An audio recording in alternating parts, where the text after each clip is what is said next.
Welcome everybody then to the first qualifying section of 2023. Coming up in just a few minutes time, we are going to have 30 minutes of qualifying to set the grid for the opening race of the weekend. All the build-up coming your way, but first from the commentary team, let's head down to the pit lane for the first time we can hear today from Dave Richardson. Thank you very much, Chris. Welcome everybody to Snetterton. It is round one of the 2023 Ferrari Challenge UK season. The cars, I had hoped, would be lined up here anticipating the green light. As you can see at the moment, it is red. The volunteers that ensure that we can enjoy our motor racing are all standing by for the cars to come up here. Shannon was throwing a ball, I think it was, or is it a piece of rubber? Well done to you, Shannon. You proved to be pretty accurate. She was trying to get us, you know. How rude is that? So, steady on, Ez, because the cars any moment now are going to be roaring past us, I feel sure, as they will be anticipating the qualifying session. Now, we've had FP1, we've had FP2. Some really, really interesting times in the free practice sessions. It was Andrew Morrow that was the quickest of the Pirelli drivers. It was Paul Hogarth, if memory serves me, that was the quickest of the Shell drivers in the final free practice session. But that, of course, is all academic. What counts is when it comes to this session, which is qualifying. So, as we've got no cars, come on, Ez, let's walk down the garages here, and I'll try and introduce you to some of the old faces from years gone by and some of the fantastic new drivers that are joining us in the Ferrari Challenge this year. So we have Jonathan Satchel here. Chris is driver coach. Is Jonathan in the car yet? No. Final stages of preparation here for Jonathan Satchel. He's about to go qualifying. A great driver last year. He'll be hoping for a very, very good season this year. In the garage next door, it's Faisal Al-Faisal for HR Owen. Now you can distinguish the drivers because the Pirelli drivers have got a red strip across the top of the windscreen, as opposed to the Shell drivers that have a yellow strip across the top of the windscreen. Therefore, Faisal Al-Faisal, who's getting his balaclava on right now, is indeed a Pirelli driver. Marcus Vivian is new to the Ferrari Challenge UK this year. Welcome, Marcus. Very much looking forward to seeing you. And Julian Dye is another new driver. Look at the livery on this car. We've waxed lyrical in the past about when you have the blank canvas of a 488 Challenge Evo to paint, well, they absolutely look beautiful, and there are color schemes which are dynamic, and the yellow and the pink working really, really well on the Julian Dye car. Driving for Maranello Sales, making his debut in the Ferrari Challenge this weekend.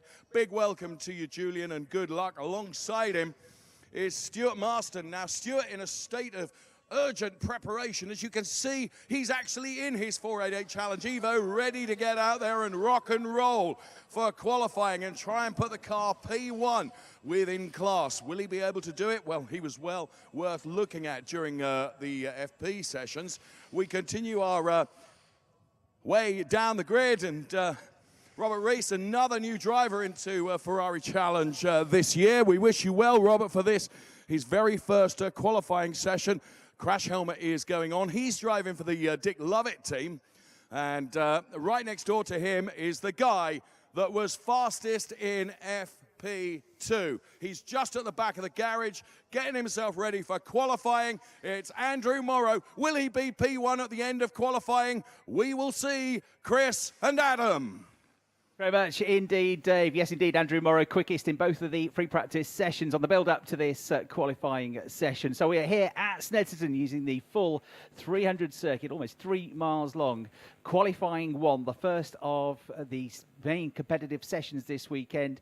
Qualifying one, setting the grid for the first race, the first round of the championship. There you see a beautiful day here at late spring. It's around about 14 degrees. The track temperature is considerably hotter than that at 19 degrees and going up all the time. Wind has dropped after a couple of very cold days actually on the build up to this first competitive day of the season. We had rain yesterday during the test session for the first half of the day, and very cold dry conditions for the second half of the day, but it is much, much hotter now. Perfect conditions then to go qualifying.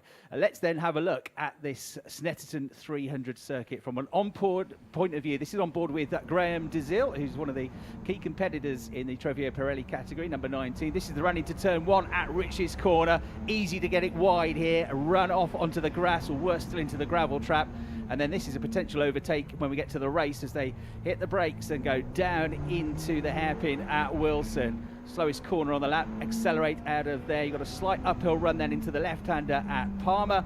And then through there, you've got to take a tight entry, let the car drift out wide as you get on the power as quickly as possible. A car ahead, so change of line here for Graham Dazil as he goes then down towards Agostini. This is going to be one of the key corners, Agostini, as we watch this onboard lap when we get to the race for overtaking, diving down the inside there, but get quickly out of the corner because you've got a pretty long straight then, which runs parallel to the back straight through this infield section into the left-hander at Hamilton, named after the 7-time Formula 1 world champion, through the right-hander at Oggies, and then to Williams the next 2 corners. This is a little bit fiddly and narrow. No overtaking here, but it's all about getting the exit because you've got to get up to speed as quickly as possible, and you go onto the Bentley straight, hit the hammer and unleash 670 brake horsepower down a straight which is almost a kilometre long, the longest straight in British motorsport.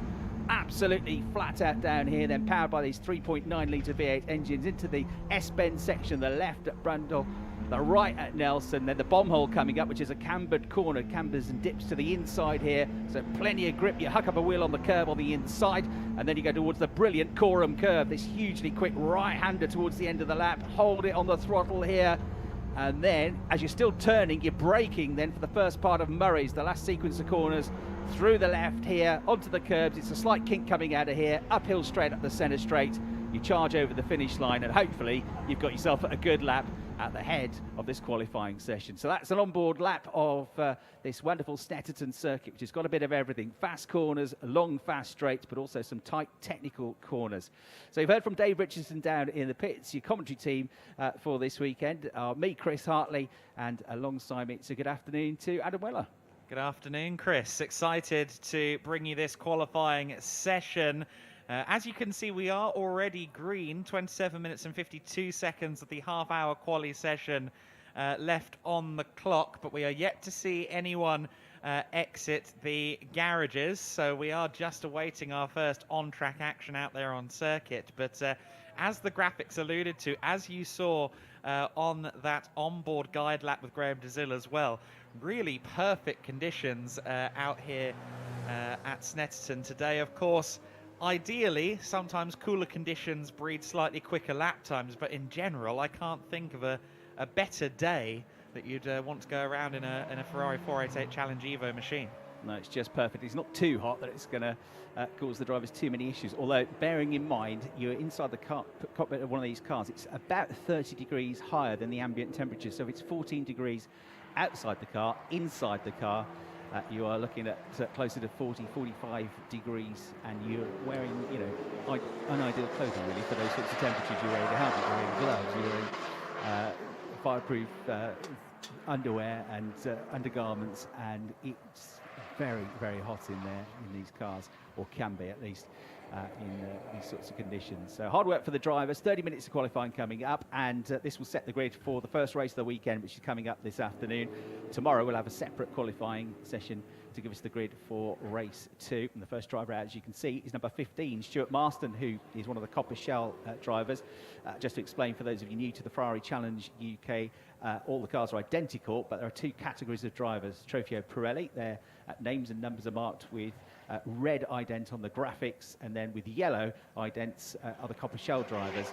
Trofeo Pirelli drivers are the drivers that are deemed perhaps to be a little bit more experienced, with a bit more knowledge of the cars. Coppa Shell less so, and they race for separate podiums, separate championship points as well, and as well as 2 driver championships. We also have each of the drivers backed by a Ferrari dealership, and they fight for the team's championship at the end of the season as well. 10 rounds of the championship, the first of which is here at Snetterton. So cars out on track, starting to get some more times in very shortly, but while the session is building up, we could get some news from Dave down in the pit lane. Thank you, Chris. I was hoping that we'd back-time that absolutely perfectly and that I would begin talking to you just as the cars were roaring past, as I'd hoped to do right at the start of our program. But as you can see, at the moment, it's completely clear tarmac. What you can just see is Ez will zoom in right now on the very front of the new liveried Paul Rogers car. Paul, of course, who has also always been a traditional yellow. You can see the purple and pink to the front of the Paul Rogers car, as the one and only car that has got out on track so far. I think that is Stuart Marston. Is this Jonathan Satchel coming in now? So at the moment, only a couple of cars have shown in this qualifying session, which I find absolutely amazing. Here we go with the first of the cars then to do as we had hoped, roaring down the pit lane to set their qualifying times. And there, that car looking absolutely brilliant as that roars past us now. We'll see what the qualifying session does for the number 23 car. The team then are taking a look at Jonathan Satchel's car at the moment. And still, Chris, remarkably, it's really rather quiet down here in the pit lane, which I find absolutely unbelievable in these early stages of the qualifying session. That's right, Dave. You think they'd be keen to get out there and at least get a banker lap under their belts, but they're playing it cool. Absolutely guarantee, though, as soon as one of the front runners goes out, that'll be the trigger for everybody to go out onto the circuit. So Marston is out. Satchel has been in and out, not yet completed a lap. And as you saw, one of the new drivers coming out of the track there was number 23, William Tawaya, who's one of the international drivers in Ferrari Challenge UK. He's Ghanaian. You'll see the national flag of Ghana, the colours of that on the roof of the number 23 car. And indeed, lots of new drivers coming into this 5th season of the Ferrari Challenge UK. Ferrari Challenge racing has been going on for 30 years now across Europe, but also right across the world, USA, Asia Pacific, and of the national championships, Ferrari Challenge UK, actually the newest of them. But this 30-minute session is going to be even in terms of weather, Adam, so there's no drama in terms of getting out there. There's no chance of any rain coming, but still, you want to, time goes quickly, doesn't it? It's a relatively long lap, and there's only 23 minutes to go already. Yes, but I think the counterpoint and potentially the reason why we're not seeing cars out there at the moment in particular hordes is owing to something you mentioned during FP2, which is the fact that it's 8 tyres, isn't it?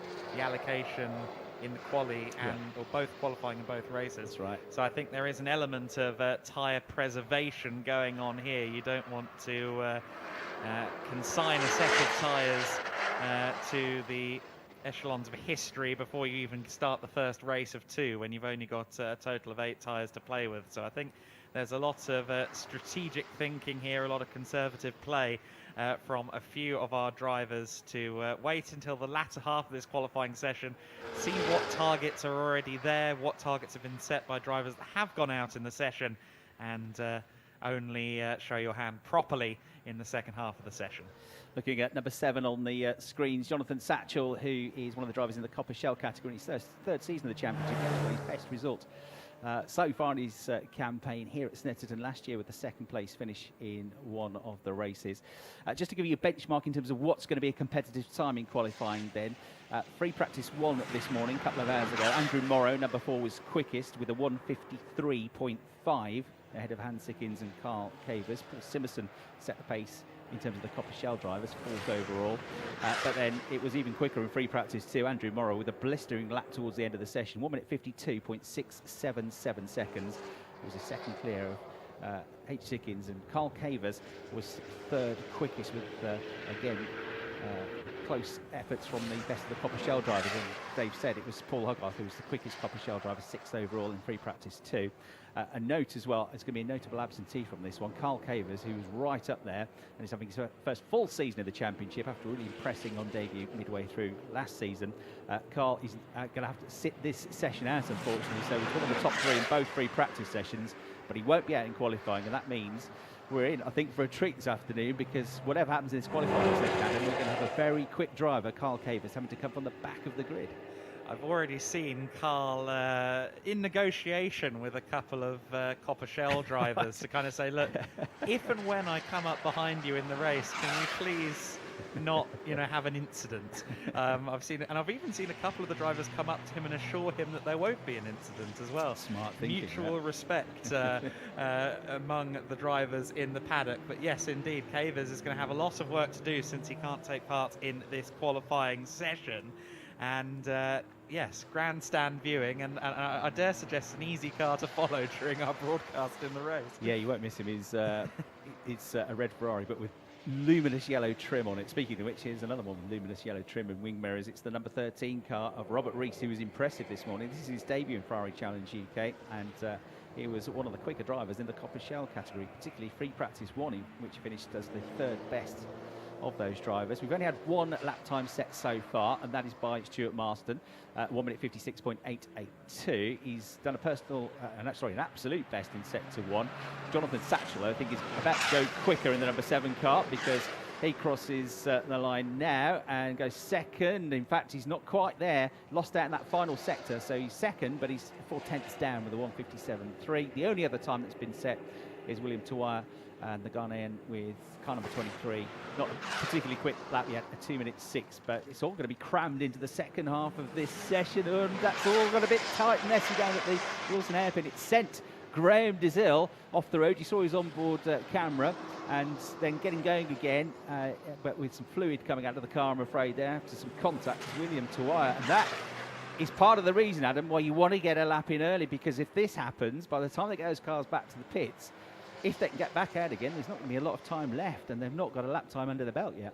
Yes, leaving it late is often good in theory, but paper and practice are two very different things, and we're seeing a textbook study of why it's sometimes good to get a banker lap in there.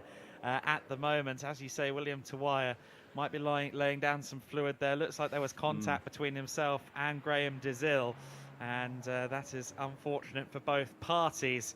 And not how William Tuwaya would have liked to have ended his first qualifying session in Ferrari Challenge UK. We go to red flags. Yeah, and I suspect not just because of the cars coming together, but that fluid you mentioned on the circuit is going to make it tricky for everybody else coming out of the hairpin. If it's just water, that's fine, but if it's something else, then it's not going to dry quickly. So red flag, the session stopped. Because it's qualifying rather than practice, the clock stops as well. So 18 minutes 28 seconds left on the clock. However, you'd still effectively lose time, because when the track is clear again, the clock will start straight away. But everybody's then got to get out of the pit lane and do a full lap just to get back to the point where they can start another flying lap. So even if you're first in the queue, it's going to take, to get out of the pits, do a build-up lap just to get back to the start-finish line, it's going to take 2.5 minutes plus. And if you're at the back of the queue, more like 3.5 minutes. So that takes you then to the second half of the session without really anybody having set lap times yet. I mean, Stuart Marston, Jonathan Satchel have set times. A time as well for Chris Smith. Not a massively quick one. It was just a sort of more genteel build-up lap. And one of the drivers involved in that incident, William Tuwaya, had set a time, but it wasn't a particularly quick one either compared to what he has been doing with a 2:06. But they're the only 4 drivers to set a time so far.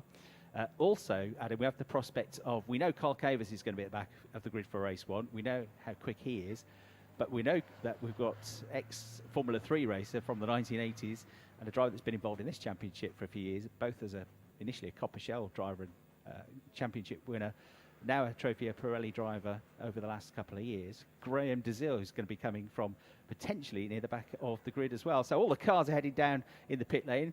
And Dave, you've got a lot of them joining you now with this red flag in the session. You're absolutely right, Chris. It's one of those situations, of course, that, you know, a driver psychs himself up and prepares himself for the qualifying session, and we've got to get out of the way because there's cars coming everywhere here. Standing by the Andrew Morrow car here. So as I was saying, you psych yourself up for the qualifying session, you get in the rhythm, and then, of course, the session is curtailed. And I have to say, a lot of drivers choosing to go out very, very late in the session, or not start the session as early as we perhaps anticipated, which really, really surprises me. We're going to try and grab some people here. I'm not going to interrupt drivers because I think that would be really rude in the middle of their qualifying session. But if we can, maybe we can get hold of a driver coach or two. For example, Matt Griffin is here, and Matt is always very kind and always spares time for us. Matt, in a situation like this, when perhaps drivers were going out later than I anticipated in this qualifying session, the session gets suspended by a red flag. What does that do to a driver? It all depends on the situation that the driver was in. A lot of the guys will wait to go out specifically for this position because what you want to try to avoid is to be on your flying lap and then a red flag comes out. That's what you really want to try and avoid. So a lot of the guys went out there on their out lap when the red flag came out, so they've come in, they'll reset the pressures, they'll go again. Luckily the time has stopped, so there's plenty of time, But yeah, we don't want to see collisions and red flags in qualifying, but this is racing and sometimes it happens. And how difficult is it? You're a hugely successful racing driver in your own right, Matt. You pass on your knowledge to other drivers as well. How do you get a driver to reset? Because I was saying, just as we intro to you, you kind of psych yourself up and you're in the zone, and then all of a sudden it's got a little bit flat and you've got to rebuild it all over again, Matt. Just got to breathe and try and stay in the zone, Dave. It's the hard part of racing. It's a mental game racing. It's not a physical game. And the quickest guys and the guys that qualify on pole are the ones who can keep their mental game strong. Thanks so much for talking to us, Matt Griffin. As always, he's very, very kind and will always spare time to talk to us. And we're going to wander a little bit further down the grid as well to see who else we can find and try and bring you some inspiration and information. We can see the Paul Simerson car just pulling in right now, the number 77 car of Paul Simerson. We can see the 82 car there of Peter Hunter is in, and Peter is resting at the moment. I'm going to try and grab Fulvio Musso, who is Paul Hogarth's driver coach. Now, that all happened really rather quickly, an early suspension of the session. Am I right in thinking that Paul hadn't even gone out yet? No, we hadn't gone out. I mean, there's a couple of trainers that thought you can either go out early and, bank a lap in case of such a situation. But we decided that we'd sit and wait. You also don't want to be on the track when other cars are warming up when you're trying to do your push lap. So we sort of, it's a bit of a wait and go. Everyone's looking down the grid, looking to see where everyone's placed to see if who goes first. A few of the guys went, and then we'd seen on the screen the coolant leak at turn 2. So obviously we decided there was no point in damaging the tyres. We wait. So no, Paul hasn't been out, but there's 18 minutes left. We're sat on fresh tyres, ready to go. It might play into our hands. And of course, Paul was quick in FP2. And does that give him a little boost of confidence when it comes to qualifying, knowing that he's on the pace? Yeah, absolutely. Obviously, always helps. We had two free practice sessions this morning. We had 2 new tyre runs. They both went pretty well. I think we probably could have improved slightly, but I think it's going to be really close. Both Pirelli class and the Shell class seem to be really well grouped this year, and I think it's going to be really competitive. That's what we like. Really competitive, really close. Thank you so much for talking to us. So that's the news from here in the pit lane. Kind of not much to tell you other than the information that's passed on by those driver coaches. We can see a couple of drivers are out of the car now. So whether the suspension is going to be long or not, probably you've got more idea up there, Adam and Chris, than I have. But if you need to come back to me, I'm always here and willing to help you guys because you are the A-team. Top man, stop building this up. We've got to live up to that if you keep doing that, Dave. Thanks very much. Dave Richardson down in the pits. From the vantage point of the commentary box, which has got an elevated position, we can see over to the Wilson hairpin. We see the recovery team are still there. And thanks to your interview, we now know from Fulvio Musso there was a coolant leak.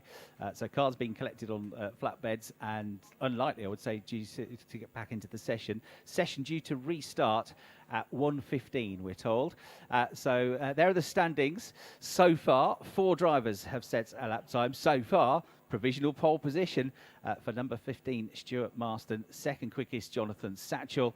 Third quickest and first in the queue to get out is Chris Smith. He's at the end of the pit lane. He's going to be the first one on track when we do get going again. And then one of the drivers involved in that incident at the hairpin is their 4th at the moment, having set a time, but unlikely to set another time now for William Tuwaya. So this the first weekend of what's going to be a busy 2023 season.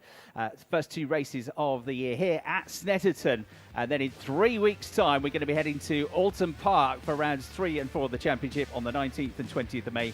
Brands Hatch in June, Silverstone in September, and Spa-Francorchamps to round out the season in mid-September. So that's the calendar for the year. There'll be 10 rounds of the championship, 10 qualifying sessions. And at the end of it, we'll have 2 different champions in terms of drivers, one for the Trofeo Pirelli category and one for the Coppa Shell, plus teams champions. So Snetterton in the sunshine. That wasn't always the case last year, Adam. We had some sunshine, but we also had some rain last year. Red flag then for now, but in about 10 minutes' time, we're going to get more activity on the track. Meanwhile, we can go back to the pits and back down to Dave Richardson. Thank you so much, Chris. As always, I'm going to do the things that everybody wants me not to do, and that's talk to people just as they're trying to prepare themselves, ready to go back out. Chris, where are you going? I wanted to talk to you. Chris, what do you tell your driver, Jonathan Satchel, here in this situation where the session is suspended and you know, you've got to rebuild him again, haven't you, to go out and set a pole position potentially. That's it. So we're trying to keep him at this point cool and calm, but then we've got to build the intensity back up to really perform on that. Where it's potentially going to be a shortened session, so it's going to be short, sweet. So he's going to have 3 or 4 laps to really bang in a lap. So we want to get that energy up and that intensity back, so we can go out and do it. Becomes a dash for cash then. It really will be, yeah. Thanks so much for talking to us, Chris. All the best to you, Jonathan Satchel, in the car. We're not going to disturb him. I think that would be terribly wrong. Now, I'm going to swing around, Ezra, so that you can... What a nice shot that is. If ever Dave looked good, no, never. Here you can see those that are champing at the bit to get out again and really, really go for it and be first in the queue, so that potentially they're going to have an outlap which is free of other cars, because they're going to have relatively clear tarmac ahead of them. Andrew Morrow, who of course was very, very quick in the free practice sessions. And here right at the front of the pack is Chris Smith, who is one of our new drivers into Ferrari Challenge this year. And Chris is, well, not only champing at the bit, he's right in the sharp lane here, ready to go out again. I'm not going to disturb him when he's preparing for qualifying. That would be most unpleasant, but I'm going to try and grab his driver coach, who is pretending not to listen to me and watch that iPhone because he doesn't want to talk to me. Oh, that's really kind. So Chris here, new into the Ferrari Challenge. It's you know, it's a big year, more cars, really, really attractive grid. You've got a new driver to nurture, a challenge and a half. Definitely, you know, I mean, but Chris is doing a fantastic job. We had a nice amount of testing over the winter, so it does mean Chris has had some good miles in the car. I think we're seeing that anyway in the practice sessions, how, you know, we're almost pretty much there in shell with it being Chris's first weekend. So each time we're learning new things in every session, taking it as it comes, and yeah, see how this session goes, really. Is this part of your strategy? You know, we've got a red flag, we've got a suspension, you've got him right at the sharp end here, so he's going to have completely clear tarmac for his outlap. Yeah, I mean, obviously I can't give our strategy away too much. Of course. But, yeah, you know, always the idea in qualifying is to get some free track, especially with Chris, obviously. It's with, you know, not as much experience, sometimes it's harder to find the space. So, yeah, it's going to be difficult for everybody, I think, with obviously more cars on the grid. But we'll try and do the same thing, I think. As always, thanks so much for talking to us. We really appreciate it. Good luck to you, Chris Smith, then his first qualifying session in the Ferrari Challenge UK here. So, as you can see, other people have now got a similar idea. We'd already mentioned the fact that Andrew Morrow is lined up, ready to go out, and when the session resumes in, by my calculation, about 8 minutes' time from now. But just while we had the opportunity, what I wanted to do was just show you the lovely livery on the Paul Rogers car for this year. I mentioned it in brief just at the start of the show, because Paul has been renowned for always having this yellow livery, but this year it's this resplendent purple with shades of pink at the front as well. Whoever designed it, and I think Paul had quite a lot to do with it himself. Personally, it looks an absolute stunner. But then it is a 488 Challenge Evo. It's always going to look a stunner, isn't it, Chris?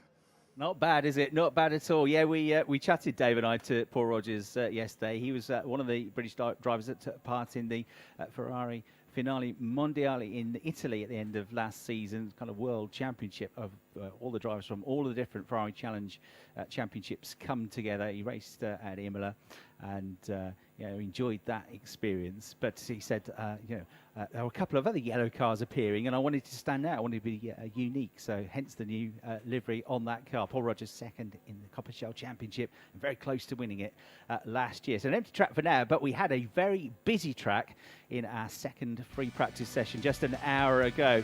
And Stuart Marston was certainly out on track, did a dozen laps or so, and was also joined by one of our newcomers, 82, Peter Hunter, there you can see going around. That was the man that was quickest, though, Andrew Morrow in the number 4 car, the best lap of the weekend so far. Another bright livery, that pink and yellow number 66 Julian Dye car to watch out for.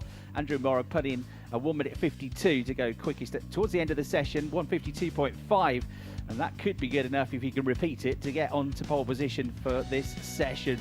Carl Cavers we won't be seeing. We had a bit of a wide moment from Paul Simerson as he found and slightly overshot the limits at Rich's Corner early in the session, but no harm was done. And also taking to the track Chris Smith, who you've just seen his car down in the pit lane, the number 69 machine, getting some valuable experience. Lots of new drivers. There's that stunning livery for Paul Rogers. He'll be gunning for the Coppa Shell title this year. And also, he'll have a lot of stiff competition with the likes of Paul Hogarth who's gone into that. Graham Dizil, who's been involved in this incident in the 19 car, might well have to start at the back of the grid for the first race of the season. 76 there. Faisal Al-Faisal was going well and was up there in the top 4 in the second free practice session times in very similar conditions. So it's a busy second free practice session as the drivers try to set up the cars for longer runs, but also try to set up the cars for this qualifying session, a 30-minute qualifying session, which is essentially about to become a 15-minute qualifying session due to the red flag. So those are the highlights from our second free practice session this morning. Drivers getting ready. You heard from some of the coaches. Fulvio Mussi, you heard from former British GT champion Matt Griffin. 20 years ago, he won the British GT Class Championship, former Blancpain champion as well.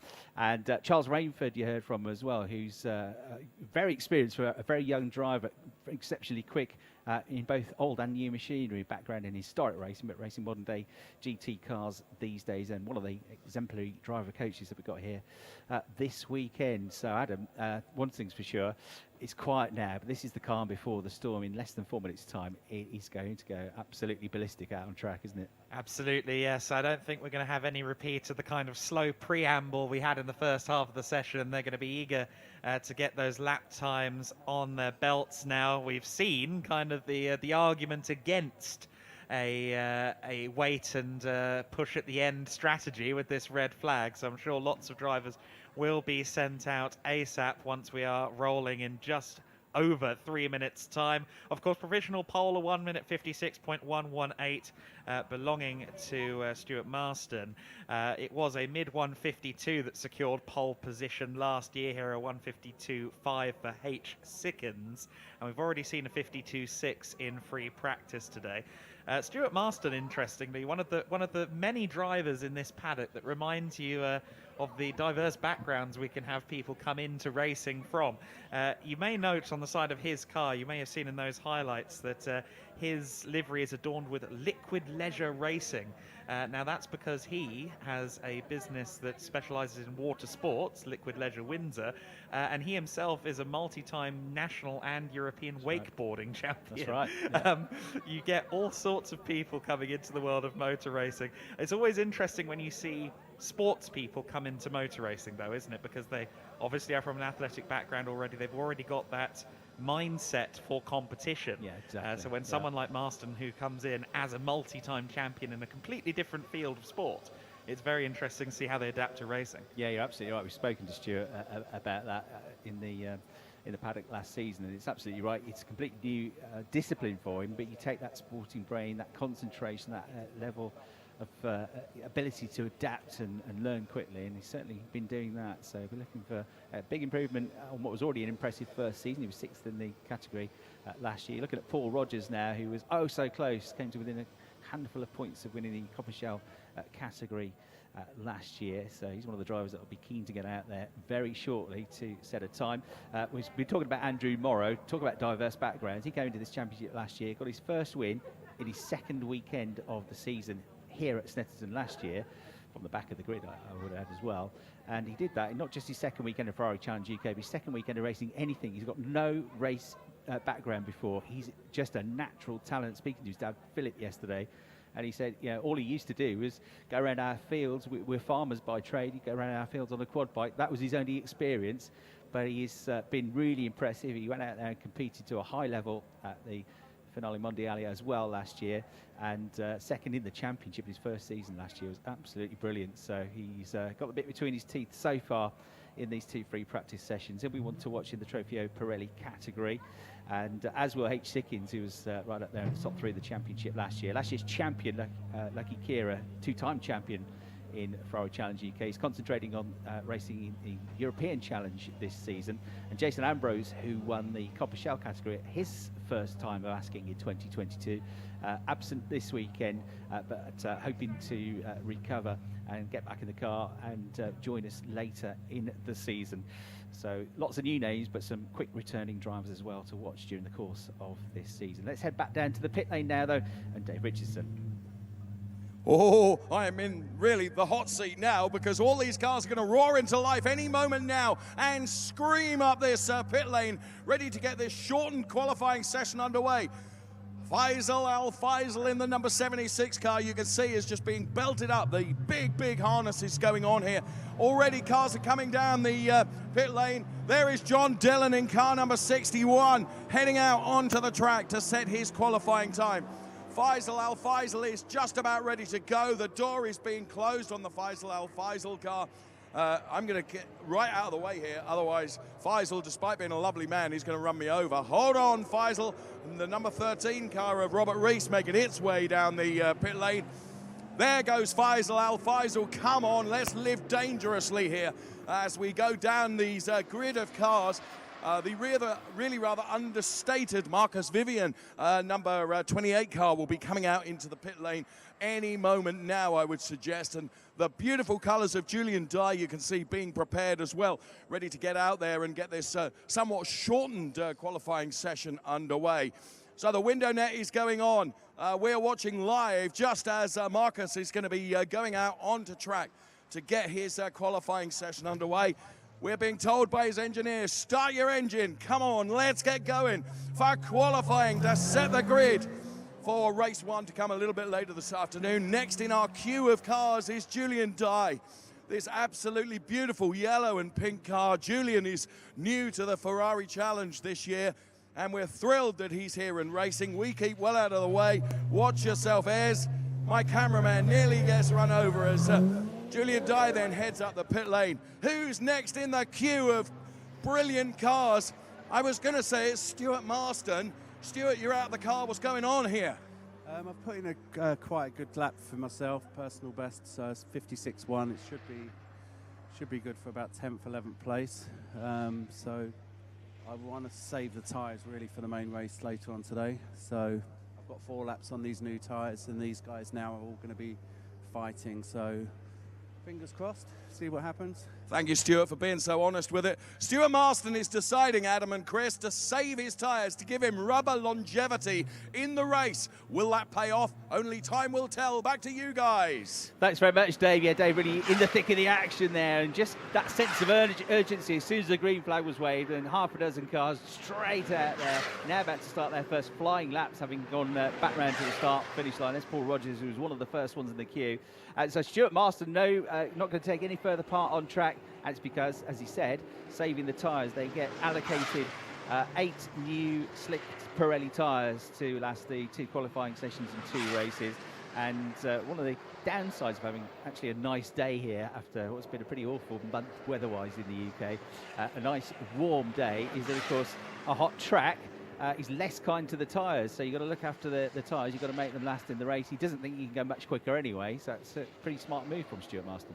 It is. It's very good thinking indeed from Stuart. And also, you know, good to not have that bravado about him. Oh, I think I could get another half second out of it. It's all good thinking that and even doing it. But if you spent 15 minutes absolutely leathering the car and the tyres, that's only going to buy it to you potentially in race 1, let alone race 2. So, no, very good thinking from Stuart Marston.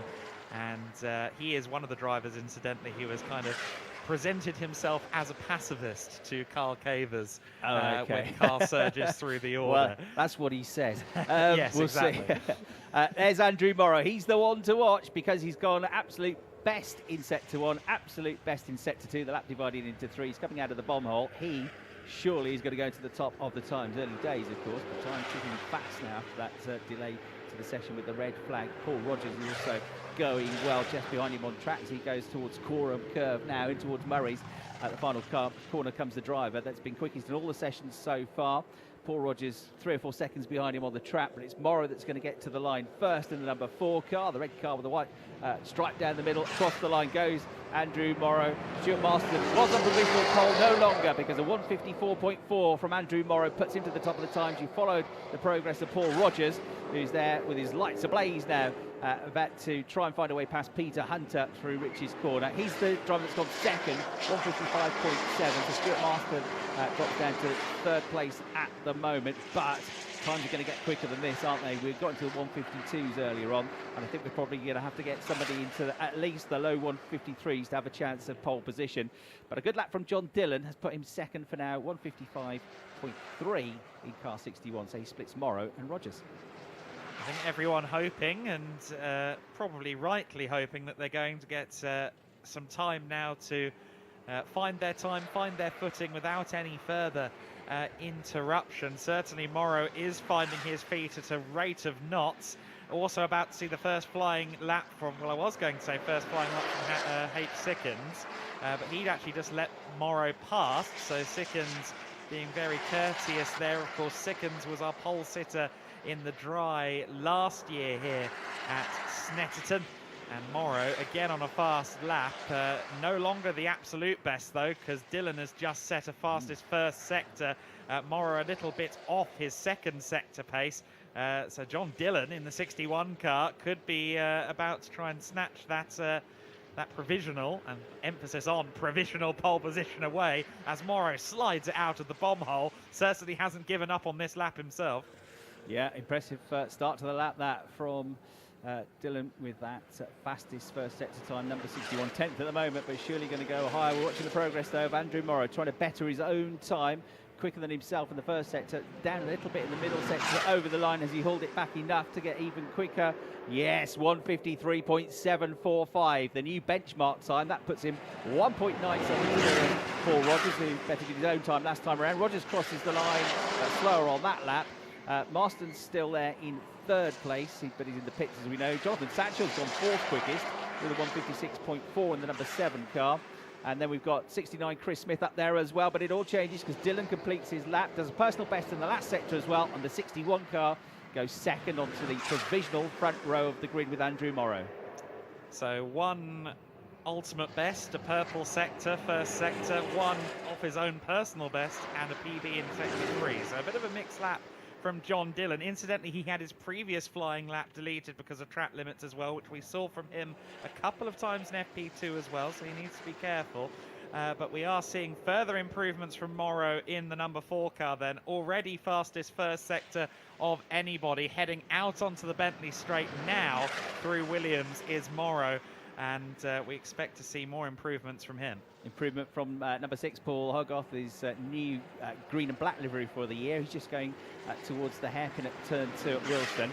So he was towards the back, but he's now gone 12th quickest in car 6. But he's a driver that didn't have a great Snetterton last year. Got 1 6th place finish, but has been a driver regularly on the podium in the past in the Trofeo Pirelli category. He's in the Coppa Shell category this year, making his debut within that class. So we want to watch, I think, Paul. That's going back number 6 car. We continue to watch the progress, though, of somebody else that's worth watching in this category this year. Number 13, the blue and yellow car, Robert Rees, who is going well again. He's in 8th place overall. The best of the Coppa Shell drivers, though, is Marcus Vivian, who's gone 3rd quickest in the number 28 car. He's got GT racing experience, but he's new to this championship. 1:55.5 for Marcus in the 28 car last time around. So that puts him just behind Morrow and Dylan. Morrow's best lap of the session still at 1:53.655. That's 7/10 up on H. Sickens, who's now gone 2nd quickest. Dylan down to 3rd. Rogers 4th. Vivian 5th. And then Rogers and Vivian, the best of the Coppa Shell drivers, they're 4th and 5th overall. Al Faisal in 6th place. Marston in 7th. He's still in the top 3 in his category. Then Satchel, Rees and Smith round out the top 10. So impressive lap time starting to be shown here. I don't think we're going to see an improvement potentially this time from Morrow. He's had to deal with some traffic, as we've just seen there. Agostini also off his personal best pace in Sector 1 anyway. However, I say that, of course, Sector 3 is the critical part of this lap. Most of the crucial cornering events, braking events around this lap come in that final sector. Promising first sector, though, from H. Sickens, who has already leapt up to 2nd in the provisional standings right now, and purple in Sector 1. Last year's first race pole sitter then, starting to wind up the taps. Yeah, H. Sickens, I think somewhere down the Bentley Straight at the moment in the number 16 car. We're round about there, and that's him now being picked up on the cameras. A personal best through Sector 2 as well, so this is a good effort. Meanwhile, we've had about 20 seconds ago, Faisal Al Faisal improving up to 4th place, car number 76, to put Rogers down to 5th, and Vivian down to 6th place. But here, about to go through the bomb hole, is the number 16 car, the red, silver and black machine, some yellow wing mirrors on it as well. The Dutch driver about to come through Coram, lights ablaze. One more corner to go now. The tight left-hander at Murray's. You've got to get a good exit from there. Don't go too quickly on the power, else you run wide onto the curbs, onto the grass, but it all looks neat and tidy. Is he going to be quick enough, though, to get himself onto provisional pole position here? It's going to be tight. It's a good lap this from Sickins. We wait to see if he's done enough. 1 minute 54.286 seconds. He shaved a tiny bit of time off, but he's still just over 6/10 of a second behind Andrew Morrow. So a personal best lap, but only 2 thousandths quicker than the one he'd done before. So it's still number 4, Andrew Morrow, quickest, 16 Sickins in second, and 61 Dillon, third quickest. Sickins still 7/10 off the time we saw him set last year as well. I'm sure he'll be aware of that, so we'll be aiming for that as target. I'm certain of that, as well as, of course, pole position. The number 20 car of Paul Rogers then also improving. Last lap time put him up to 5th place, a 1:55.351 last time by. There's John Dillon in the distinctive number 61 car. He heads towards Agostini at the moment. Sets a personal best first sector, as the first sector split is there between turns 3 and 4 on the approach to Agostini. So improving again is John Dillon. I think the critical thing about Dillon is that he's one of those drivers that can set this pace in the race as well. He's very much a race driver. He comes good when we are actually going wheel to wheel. But that does not discredit his qualifying performances either.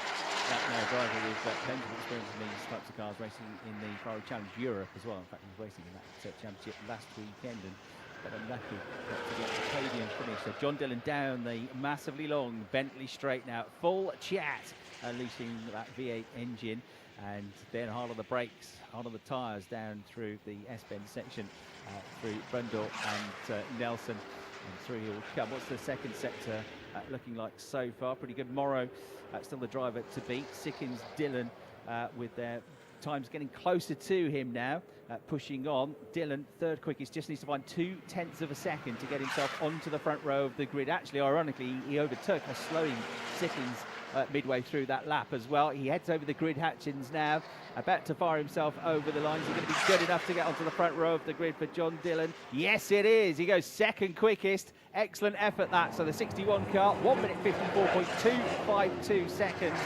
That puts him 34 thousandths of a second ahead of Sickins. That are the tiny, tiny margins that you're talking about around a 3-mile long lap. And John Dillon, while he managed to move himself up into second place, the benchmark has moved significantly, courtesy of our driver of the number 4, Andrew Morrow, who has set a 1:53.256. He was actually off his personal best in both Sector 1 and Sector 3, but he absolutely... Oh, and a big contact there, the 76 and the 13 making contact. So Faisal Al-Faisal there, unfortunately, gets into the side of Robert Rees down at the Wilson hairpin. And 2 cars off for the second time at that very part of the circuit. Yeah, and with only 5 minutes 25 seconds left on the clock, so yellow flags there. You have to slow down through the yellow flag zone. So anybody has to be a little bit careful now here on this lap, and they'll be hoping that everybody except Andrew Morrow, of course, that there's no stoppage in this session. Morrow already, though, handsomely almost a second clear after that improvement, despite the big effort from John Dillon to get himself onto the front row of the grid. We've also had Paul Rogers moving up into 5th place in the last couple of laps. So number 20, Paul Rogers, is the best of the Coppa Shell entries now. And an absolute best third sector. So absolute best in the first and third sectors from Andrew Morrow. 1 minute 53.485. It's not as good as his last lap, but that lap would have been good enough for provisional pole as well. So he's got the quickest 2 laps in the session now. Fascinating, isn't it? Because he was only purple in Sector 2 when he set his 1 minute 53.256, which still stands the fastest time. He lost out in Sector 2 on that lap, but got purple in Sector 1 and Sector 3. Yet it wasn't quite good enough to best himself. But that's always a good problem to have. If you're struggling to best yourself on provisional pole position, yeah, that's about as good as a quali can get, really. Yeah, exactly right. So the top 4 drivers all in the Trofeo Pirelli category. Morrow, Sickins, Dillon and Al-Faisal. Your top 4 overall. 5th, 6th and 7th are the top 3 in the Coppa Shell category. Paul Rogers and then Marcus Vivian, the driver you just saw in the pit lane. A replay of that coming together, left corner of the car that was behind, which was Faisal Al Faisal making contact with the right rear corner of the number 13 car of Robert Rees. So both those look like they're going to be able to improve in this session. So yeah, just to go back to Coppa Shell, Rogers and Vivian saw a shot of Marcus Vivian, who was only a tenth and a half behind Rogers in that session. They're 5th and 6th overall. They're top 2 Coppa Shell, and Paul Simerson 3rd in that category. And the red flags are coming back out, so it's going to be another red flag, I'm afraid. And with only 3 minutes 19 seconds left to run, that could be it. We'll wait for confirmation, but that might be it even if they get going again. It's unlikely that anybody would improve, given they've got to do another lap just to get back to where they were. So the second red flag of the session, that's not going to be our worry at all. So Andrew Morrow, though, is it, with that time of 1 minute 53.256 seconds. And the worrying thing for everybody else is that he might even be able to go quicker than that, because he was quicker this morning. Although it does show, I think, Adam, that the track has evolved, hasn't it, in the last hour or so. Track temperatures have gone up, and it's maybe not as quick as it was an hour ago in free practice too. Yeah, definitely ambient temperatures playing a part in this for certain. Not surprised that we've got a red flag out. As you saw, quite a heavy hit between those two cars, and Robert Rees' rear suspension did take a knot. So they will have to recover that car. Session has ended is now the bulletin on the timing screen. So they confirm that we are not going to get this session back underway. As you say, ideal, I suppose, for Andrew Morrow and no one else. But short of Hans Sickens having a lot in the rear pockets, it rather felt like that was in the bag already. Yeah, and Paul Rogers, of course, will be pleased as well, because he's got a provisional, well, pole position, as it now is with the session stopped, in the Coppa Shell category. In the car you're looking at, and an impressive 5th place overall for Paul as well. So it's the same car as he ran last year, just a new livery. And of course, the top driver in each category gets a bonus championship point for setting the fastest lap in qualifying. So there then, the results of this session. 1st, 2nd, 3rd and 4th, all Trofeo Pirelli drivers. Morrow on pole position for the first round of the championship later on today, ahead of Sickens, will be on the front row with him. Dillon and Al Faisal involved in that second red flag incident there, be on the second row of the grid. Then Paul Rogers and Marcus Vivian, it'll be an all Coppa Shell row 3 of the grid. They'll line up 5th and 6th. Paul Simerson just behind them in 7th, was only a tenth and a half off their pace as well, so it's not very much at all between the top 3 Coppa Shell lap time wise. 8th place and saving the tyres, let's see how that works out for him later on, was Stuart Master, number 15, and then Jonathan Satchell and another driver involved in that red flag incident, Robert Rees, rounded out top 10. Paul Hogarth, I think, will be a bit disappointed with 11th place, but he'll come through, I'm sure, in the race. Chris Smith, Julian Dye and Peter Hunter next up. And then the 2 drivers that were involved in the first red flag incident, William Tuwaya and Graham DeZille, will be at, but not quite, or near, but not quite at the back of the grid, because we had no Carl Cavers in that session, so he'll start the race in last place. Some highlights then from that qualifying session, which started with quite an interesting incident which brought about the first red flag. Stuart Marston, though, was the quick first one to set a lap time, and for a while had provisional pole position, and has managed to save his tyres with only 4 laps on track. Jonathan Satchell there involved in the action, got himself in the number 7 car up into the top 10 as well, but red flags were flying there, you saw in the background. Paul Rogers out on track, though, will be well pleased. He was keen to get out after that first red flag, put some quick lap times in, and has managed to get himself a Coppa Shell pole position. Other drivers all battling away, but nobody could match Andrew Morrow in the number 4 car. He got the not just fastest lap of the session, but the fastest 2 laps of that twice interrupted session there. The number 13 car, Robert Rees, which was involved in the second red flag incident, but Robert still got himself a top 10 qualifying on debut. John Dillon with a big effort to get himself on the front row of the grid in the end, though he slipped back to 3rd place, and there the incident down at the Wilson hairpin, which brought about an early end to that first qualifying session of the year. So there then, the highlights from the first qualifying session of the year. Andrew Morrow on pole position for this afternoon's race. Let's throw back down to the pit lane now, though, and to Dave Richardson.